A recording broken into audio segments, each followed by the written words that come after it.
প্রেম শিবির মাদ্রাসার হুজুরের কাছে বউ ছাড়া বেচারা কিচ্ছু বুঝে না, নিজের ভালোবাসা সব উজাড় করে দিয়েছে তার বৈধ সঙ্গীর জন্য। আকাম কুকাম করে অজায়গায় কুজায়গায় ভালোবাসা বিলায় না। এদেশে যত আত্মহত্যা করেছে তরুণেরা অপরিণত বয়সে প্রেম নামক এই অবৈধ রিলেশন করতে গিয়ে, যত বাবা মায়ের বুক খালি হয়েছে, যত বাবা মায়ের সাথে সন্তানের সম্পর্ক নষ্ট হয়েছে, যত সন্তান ঘর ছাড়া হয়েছে, যত তরুণের পড়াশোনা ধ্বংস হয়েছে, যত তরুণের ক্যারিয়ার নষ্ট হয়েছে, যত মানুষের চাকরি জীবন ধ্বংস হয়েছে, যত সংসার ভেঙেছে, যত বাচ্চারা মা বাবার স্নেহ হারা হয়েছে, এই সবগুলোর জন্য তথাকথিত বিবাহ বহির্ভূত অবৈধ ভালোবাসার প্রমোটাররা আসামি। এরা কেউ এই সমস্ত অপরাধের দায় এড়াতে পারে না।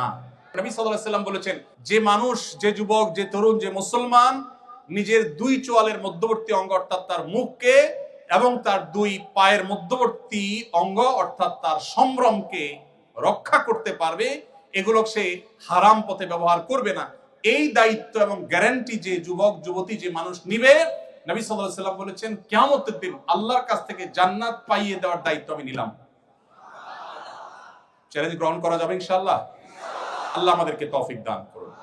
পশ্চিমাদের ভালো জিনিসগুলো নেবেন, এই সমস্ত ফালতু জিনিস নেবেন না। আল্লাহ আপনাদের আমাদের সবাইকে হেফাজত রাখার তৌফিক দান করুন।